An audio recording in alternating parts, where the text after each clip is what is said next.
अश्वमेध आदि यज्ञ, ये यज्ञ जो कामना परक होते हैं ये राजसी यज्ञ है, जिसमें बहुत ब्राह्मणों को बुलाया जाता है, वैभव से, धन से, संपदा से ये यज्ञ किया जाता है, ये राजसी यज्ञ मध्यम श्रेणी का है। और तीसरा है तामसी यज्ञ, जिसमें पशुओं की बलि दी जाती है, ये प्रायः असुर लोग करते हैं, असुरों के लिए बनाया गया है तामसी यज्ञ। चौथा एक यज्ञ होता है निर्गुण यज्ञ। निर्गुण यज्ञ सज्जनों माताओं, ये अपने अंतःकरण में मानसिक रूप से किया जाता है, अपने श्वासों की आहुति दी जाती है। ये यज्ञ हम लोग प्रतिदिन करते हैं लेकिन जानते नहीं, इसलिए इसका पुण्य नहीं मिलता। ये निर्गुण यज्ञ कैसा है? आप श्वासों की आहुति देते हैं। हम लोग 24 घंटे में 21,600 बार श्वास लेते हैं, लेकिन उस श्वासों की आहुति को किसी को समर्पित नहीं करते हैं। तो संकल्प क्या ले? अद्यतन सूर्योदयादारभ्य श्वस्तन सूर्योदय पर्यंतम 600,000 संख्याको श्वास निःश्वासाभ्याम हम सम सोहम रूपाभ्याम गणेश ब्रह्मा विष्णु महेश जीवात्मा परमात्मा गुरु प्रीत्यर्थम अजपा गायत्री जपमहम करिष्ये। अर्थात मैं जो 21,600 बार श्वास ले रहा हूं, उसमें 600 गणेश जी को, 6,000 ब्रह्मा को, 6,000 विष्णु को, 6,000 शिव को, 1,000 जीवात्मा को, 1,000 परमात्मा को और 1,000 गुरु को देता हूं। क्योंकि आपकी श्वास अजपा गायत्री को जपती है दिन भर में 24 घंटे में 21,600 बार। आप कुछ भी करो या मत करो, आप सोए भी पड़े हैं तो भी आपका जप हो रहा है। आप चल रहे हैं, बोल रहे हैं, काम कर रहे हैं, रसोई बना रहे हैं, व्यवसाय कर रहे हैं, दुकान में बैठे हैं, खा रहे हैं, सो रहे हैं, कुछ भी कर रहे हैं, तो भी आपका जप हो रहा है। बस इसको समर्पित करना है। यदि मौन होकर करे तो और अच्छी बात। 21,600 बार श्वास लिया, सो, और छोड़ दिया हम, सोहम हमसह, इसका जप हमारी श्वास करती रहती है। तो जो व्यक्ति इस यज्ञ में परिनिष्ठ हो जाता है उसका निर्गुण यज्ञ है। उस व्यक्ति के द्वारा जितने सत्कर्म हो रहे सब यज्ञ है। तो माताओं सज्जनों, लेकिन इस यज्ञ में 3 चीजों का शुद्ध होना परम आवश्यक है। ध्यान दीजिएगा, द्रव्य शुद्धि, क्रिया शुद्धि और मंत्र शुद्धि। यदि इन तीनों में कुछ भी अशुद्ध है तो उसका परिणाम अच्छा नहीं आएगा। जन्मेजय ने व्यास जी से पूछा, गुरुदेव एक बात बताइए, हमारे पूर्वज, हमारे परदादा युधिष्ठिर ने यज्ञ किया, जो स्वयं धर्मराज है, राजसूय यज्ञ किया, जिसमें आचार्य कौन था? भारद्वाज मुनि थे। अच्छा, भारद्वाज मुनि थे। दूसरा, कराने वाले कौन थे? करने वाले कौन है? स्वयं धर्मराज युधिष्ठिर, जो धर्म के मानने वाले, धर्म का पालन करने वाले। और उनके मार्गदर्शक कौन है? स्वयं साक्षात भगवान श्री कृष्ण। फिर भी राजसूय यज्ञ होने के 1 महीने के भीतर ही, 1 महीने के अंदर ही पांडव लोग जुए में सब कुछ हार गए, सब हार गए। द्रौपदी का अपमान हुआ, 12 साल का वनवास का फल कहां गया? 1 महीने के भीतर यजमान की ऐसा अहित हो गया तो यज्ञ का फल कहां गया? तो व्यास जी कहते हैं कि युधिष्ठिर ने अभिमान पूर्वक यज्ञ किया था और उनका द्रव्य भी, धन भी शुद्ध नहीं था। मंत्र दृष्टा भरद्वाज जी का मंत्र सही थे, भगवान श्री कृष्ण सही है, यजमान भी सही है, लेकिन द्रव्य शुद्ध नहीं था उनका। और अभिमान पूर्वक किया कि देखो हमारे ताऊ ने, धृतराष्ट्र ने हमको खांडवप्रस्थ दे दिया था, हमने इंद्रप्रस्थ बना लिया, अब हम राजसूय यज्ञ कर रहे हैं, पूरे विश्व में हमारा शासन हो रहा है। ऐसा अभिमान युधिष्ठिर के मन में आया था, इसीलिए परिणाम बदल गए, परिणाम खराब हुआ। सज्जनों माताओं, एक छोटी सी बात कह रहा हूं, बहुत हिसाब से दिल में उतारिएगा अपने। आप पैसा कैसे कमाते हैं ये मेरा विषय नहीं है, लेकिन मेरा आग्रह यह है, अपने घर में भोजन जो है आप अपनी मेहनत की कमाई से लाइए। घर में जो यज्ञ पूजा पाठ आप कराते हैं उसमें मेहनत की कमाई को खर्चा करिए। पूजा पाठ में धन शुद्ध होना चाहिए। तीसरी बात, बच्चों की पढ़ाई लिखाई जो करा रहे हैं वो भी ईमानदारी की कमाई से। बच्चे को आपको पढ़ाना है तो परिश्रम की कमाई से, ईमानदारी की कमाई से। यदि आप ऐसा नहीं करते हैं तो इसके परिणाम आपको ऐसे मिलेंगे, पूजा पाठ होने के बाद में आपकी हानि होगी। बच्चा आपकी बेईमानी की कमाई से पढ़ेगा लिखेगा, आपको लात मार करके चला जाएगा, विदेश में जाके बस जाएगा। लेकिन आप केवल यहाँ संसार के सामने इतराते रहना कि मेरा बेटा इतना बड़ा अफसर है, मेरा बेटा अमेरिका में है, स्विट्जरलैंड में। अब बस खाली इतराते रहना, बाकी कुछ हासिल कुछ नहीं होगा। बेटे का सुख आपको नहीं मिलेगा, उसकी पढ़ाई का, उसकी कमाई का आपको सुख नहीं मिलेगा।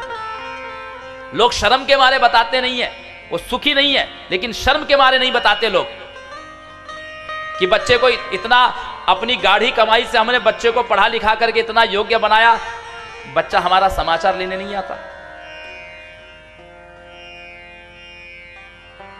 और बेईमानी की कमाई से यदि घर में अनाज आएगा ना, तो आपका भोजन बनेगा, कभी उसमें नमक ज़्यादा पड़ेगा, कभी चाय में चीनी ज़्यादा हो जाएगी, कभी पत्ती ज़्यादा हो जाएगी, और आपके घर के लोग, परिवार के लोग उस भोजन की थाली को ठुकरा करके जाएंगे और रास्ते में फुटपाथ की गंदी चाट खाएंगे। उनको उसमें स्वाद आएगा, लेकिन आपके भोजन में नहीं आएगा। और यदि ये आप ईमानदारी से ये करके देखिए, फिर आपको इसके अच्छे परिणाम दिखाई देंगे। बस ये छोटी सी शिक्षा मुझे व्यासपीठ से देनी थी, बाकी आप सब लोग बहुत समझदार हैं। तो सज्जनों माताओं, व्यास जी से जन्मेजय ने पूछा कि आपने ये तो यज्ञ का परिणाम बताया, लेकिन मैं देवी के चरित्र को सुनना चाहता हूं कि देवी की कृपा कैसी होती है, मैं उस चरित्र को सुनना चाहता हूं। व्यास जी कहते हैं, सुनिए राजन,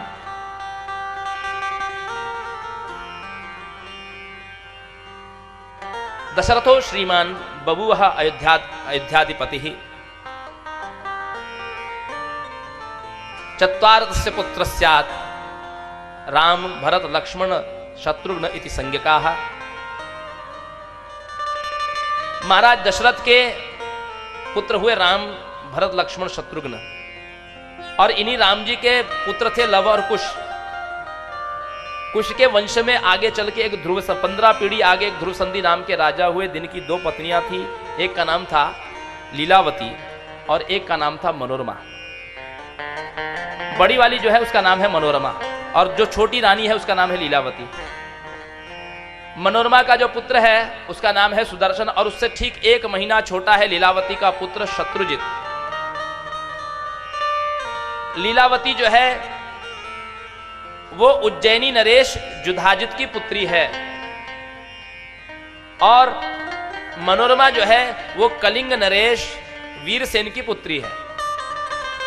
ध्रुव संधि महाराज एक बार वन में गए थे, और वन में जाते ही उनके ऊपर एक सिंह का शिकार करने लगे। सिंह उनके बाणों से आहत हुआ, छिप गया झाड़ियों में। महाराज को लगा शायद मारा गया। महाराज जैसे ही अपने शस्त्र को किनारे रख करके जैसे ही सिंह के पास में गए, उस आहत सिंह ने आक्रमण किया और महाराज उससे आहत हो गए। राज्य तक पहुंचते किसी प्रकार सैनिकों ने ढूंढा और महाराज को राज्य तक, अयोध्या तक लेकर आए। महाराज इतने घायल हो चुके थे कि उनका प्राण उड़ गया। अब महाराज की और दैहिक क्रिया की गई। सारे रिश्तेदार संबंधी, राज्य के दूर देश के राजा सब लोग आए अयोध्या। अच्छा, इनके जो संबंधी थे दोनों ससुर, कलिंग नरेश वीरसेन और उज्जैनी नरेश युधाजित, ये भी जब ये आने लगे इनकी त्रयोदशा में, तो उस समय अपनी सेना लेकर के आए, क्योंकि जानते थे कि अब महाराज की क्रिया पूरी होते ही अयोध्या का राज्याभिषेक होगा, तो उसमें पुत्र को बैठाया जाएगा। और युधाजित का जो नाती है शत्रुजित, वो तो 1 महीना छोटा है, और मनोरमा का जो पुत्र है वो 1 महीना बड़ा है, ज्येष्ठ पुत्र है सुदर्शन, ज्येष्ठ रानी से ज्येष्ठ पुत्र। तो दोनों अपने अपने नाती को राज सिंहासन पर बैठाने के मन में विचार लेकर के आए, और इस दोनों के मन में युद्ध की आशंका थी, इसलिए अपनी अपनी सेना लेकर के आए थे। सीमा पर ठहरा दिया। महाराज की और दैहिक क्रिया हुई। उसके बाद में विचार मंथन होने लगा कि कौन सिंहासन पर बैठेगा। युधाजित ने कहा नहीं, मेरा दोहित्र बैठेगा, 1 महीना छोटा होने से क्या फर्क पड़ता है। सभासद, उसमें मंत्री जो था विदल नाम का मंत्री था। मंत्री ने कहा कि नहीं, ज्येष्ठ रानी मनोरमा है और सुदर्शन उन्हीं का पुत्र है, और वो बड़ा भी है। 1 दिन भी बड़ा हो, 1 घंटा भी बड़ा हो तो बड़ा होता है, तो वो बैठेगा। अब ये बात पर क्लेश छिड़ गया, दोनों में युद्ध की ठन गई। दोनों अपनी अपनी सेना लेकर के आए थे, दोनों सेना में टकराव हुआ, लेकिन वीरसेन की सेना छोटी थी। महाराज वीरसेन कलिंग नरेश मारे गए, उनकी सेना भी समाप्त हो गई। विदल्ल ने अवसर देखा कि अरे कहीं ये सुदर्शन को और मनोरमा को न मार दे, तो एक गोपनीय रास्ते से उनको सुरंग के रास्ते सुदूर वन में लेकर के निकला, भरद्वाज ऋषि के आश्रम में पहुंच गए। भरद्वाज ऋषि के आश्रम में मनोरमा को और सुदर्शन को संरक्षण मिला, आश्रय मिला, शरण मिली। तो सज्जनों माताओं, जब वहां पर जितने मुनि कुमार थे, उन मुनि कुमारों को पता चला कि ये विदल्ल मंत्री है, ये युद्ध भूमि में से भाग करके आया है,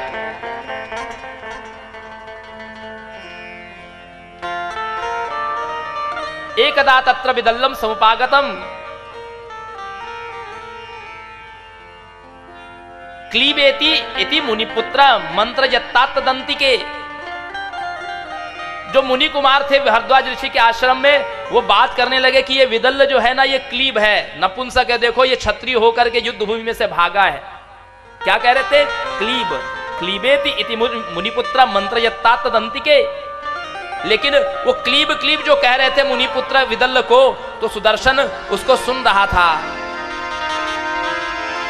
कि सुदर्शन सुतक श्रुत्वा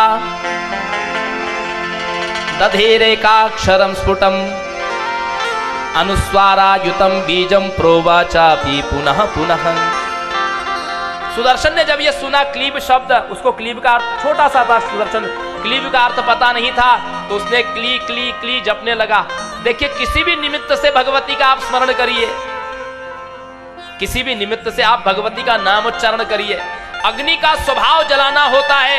यदि कोई प्रेम से स्पर्श करे, क्रोध से स्पर्श करे, जानबूझ करके करे या धोखे से करे, अग्नि अपना स्वभाव नहीं छोड़ती। उसी प्रकार मां